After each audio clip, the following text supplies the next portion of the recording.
भसीन साहब, बहुत बहुत मुबारक आपको। एक आप ही ऐसे व्यक्ति हैं जिन्होंने मायूसी में सबका साथ दिया और यह कहा कि 16,000 जरूर आएगा। एक आध हफ्ते की हेरफेर इधर उधर हो जाए वो बात की बात है, लेकिन सामने चार्ट्स पर 16,000 दिखता हुआ। आपको बहुत बहुत शुभकामनाएं इस बहुत ही शानदार ट्रेड के लिए। थैंक यू शैलेंद्र जी, आपको और वरिंदर को। और ये तो सीएनबीसी आवाज के लिए विक्ट्री है। जिन्होंने चैनल देखा है वो 16-15-500 पे उस दिन मायूस नहीं हुए, क्योंकि हमने कहा था 31 जुलाई, तो 3 दिन बाद आया। वो इतना तो आप बर्दाश्त कर सकते हैं, और अभी तो शुरुआत है। तो वीरू को भी मुबारक हो, क्योंकि इंडिया ने बहुत बढ़िया हॉकी प्ले खेली और सेमीफाइनल में पहुंचे। और मैंने आपको कल ही कहा था कि मुझे आशंका है आज ही हो जाएगा। तो देखिए, what more can you ask for? Excellent weather in Delhi, India in the semi-finals of the hockey after 41 years, और 16,000 का इंडेक्स। तो मैं 3 दिन की हेर स्वेर थी, लेकिन जैसे मैंने आपको कहा था, I stuck my neck out, 16,000 आ रहा है। और अभी तो आपको 16,400 दिखाऊंगा, फिर बात करेंगे। तो भसीन साहब, सबसे पहले आपके लिए पेश है ये शानदार घी शक्कर। ऑनलाइन ही भेज रहे हैं क्योंकि आजकल सोशल डिस्टेंसिंग का जमाना है, तो दिखा के ही घी और शक्कर दिखा दें तो एक तो कोलेस्ट्रॉल कंट्रोल में रहता है और दूसरा बात की बात पूरी हो जाती है। दिल्ली में कभी मुलाकात होगी तो इसका सेवन भी करेंगे साथ। लेकिन ये बताइए, 16,000 तो अब आपकी जेब में है, 16,400 की आपने हुंकार लगा दी। इन 400 पॉइंट में कौन से 3 ऐसे स्टॉक्स हैं जो आपको साथ देते हुए दिखेंगे तेजी में? नहीं, देखिए, आपके लिए मैं पहले ही बताऊं, मैं 2-3 दिन से मैंने 285 पे आपको टाटा मोटर कहा था, मैंने सन फार्मा, भारती, कल मैंने आपको 2-3 दिन से कोटक, जबकि सब बेरिश हैं कोटक पे, 1635, 40, 35। आज देखिए Kotak acid 1682, Kotak, state bank, HDFC bank. अब बैंक्स की बारी है, और बैंक्स में आपको और बता दूं कि mid cap banks have gone through all the pain. जो क्लेंजिंग थी वो हो गई। We know that this 45 days has been because recoveries were slow, but the banks की cost of capital is at the lowest. उनके net interest income margins बहुत strong है। तो I think there will be autos and banks which will lead the next part of the rally. 16,400 is a number। मैं ये नहीं कह रहा कि आज या कल में, बट देखिए शैलेंद्र जी, चाइना का ये जो फियास्को है वो और इंडिया को मजबूत करता है। हमारी demographics for once are shaping up well because you handle the pandemic. और मैंने जैसे आपको कहा, इतनी व्यंजन स्पेंडिंग की उम्मीद है मुझे कि अगले 4-5 महीने के बाद आपको होटल और होटल की रूम नहीं मिलने वाला, और प्लेन की टिकट। तो consumption, spending, banks, credit, auto sales, all are going to boost the market. तो I am very very bullish on this. आप स्टॉक वाइज पूछते हो तो मैं आज आपको एक स्टॉक बताता हूं जो जिसने अंडर परफॉर्म किया है, बट मैं सोचता हूं 16,000 पे it's most aptly placed. That is HDFC life, one of the biggest insurers, but because of extra provisioning they under perform the market. But यही मौका है, कल और परसों में था एचडीएफसी लेने का, आज एचडीएफसी बैंक है। एचडीएफसी लाइफ 670 पे आपको एक मैं कह रहा हूं ईयरली एक अपॉर्चुनिटी दे रहा है। This stock will actually go to 1,000 rupees in the, but अभी तो 670 में मेरे पे रिस्क रिवॉर्ड बहुत फेवरेबल है for a target of 725, and I think it will be an outperformer in the next leg of the rally.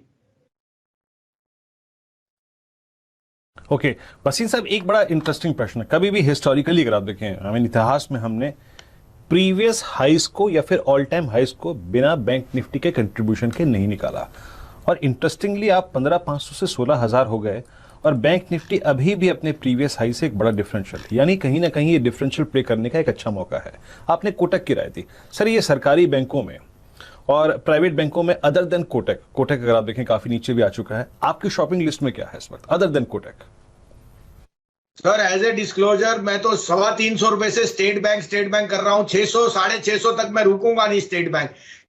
State bank, can bank, bank of Baroda, ये तीनों अपने पोर्टफोलियो में रखिए। आज इनकी प्रोविजनिंग और नंबर्स, इनकी कॉस्ट ऑफ क्रेडिट लोएस्ट है। स्टेट बैंक का मैं आपको बयान नहीं कर सकता, it will come out with number जो कभी आपने देखे नहीं है। और साथ में आप देख के चलिए, पावर, इंफ्रास्ट्रक्चर, स्टील, कोई भी commodity cycle is peaking, is going up, तो इनको तो recoveries are going to be very fast. तो state bank has to be the beauty. I am very bullish on bank of Baroda and can bank. As a disclosure, ये तीनों हमारी core identity में है। हमें मिड कैप बैंक्स भी बहुत पसंद है, लेकिन वो अंडर परफॉर्म किए इस क्वार्टर के लिए। नेक्स्ट क्वार्टर से they will start to outperform. अब भसीन साहब, जरा प्रश्न थोड़े मुश्किल होते जाएंगे। आपने अपनी पसंदीदा बताई HDFC life, Canara bank, bank of Baroda और SBI। मिड कैप्स में कहां आपको मोमेंटम बरकरार दिखता है? 2 या 3 काउंटर्स इस क्षेत्र से भी शेयर कीजिए, क्योंकि हमारे ज्यादातर दर्शक छोटे टिकट आइटम खरीदने में विश्वास रखते हैं। तो देखिए, वैसे तो मैंने ये आपको 2 दिन बाद देने का कहा था, लेकिन आपने स्पेशल शो किया तो मैं स्पेशल शेयर बताता हूं। देखिए, एक शेयर है IRB infra. It is the largest road builder and EPC player in the country. 16,000 road उसने बनाई है with toll tax. But IRB 10 साल से अपना मॉडल रिफॉर्म कर रहा है, क्योंकि गवर्नमेंट इंटरवेंशन, स्टेट्स। आज की डेट में Shail ji, FASTag has become a necessity. There is no divergence from the main toll lines. Toll tax collections are at the highest and the EPC side, that their business is doing extremely well। 5,500 crore की market cap है IRB की। मैं आपको दावे से कहता हूं अगली दिवाली 10,000 करोड़ की मार्केट कैप होगी कम से कम। तो इसका मतलब 165 वाला, 160 वाला शेयर 350 रुपए दिखाऊंगा। ये मेरा टॉप पिक है। This will be the next L&T in the making. तो IRB इंफ्रा अगर आप 1-2 साल रखेंगे तो आप मान नहीं सकते कितना पैसा बनेगा।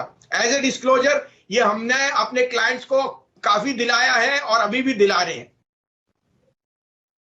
तो फिलहाल आपके सामने एक बढ़िया स्टॉक आता हुआ मिड कैप स्पेस में चहकता हुआ, और वसीम साहब के हिसाब से आपको ये कम से कम साल भर अपने पोर्टफोलियो में रखना है।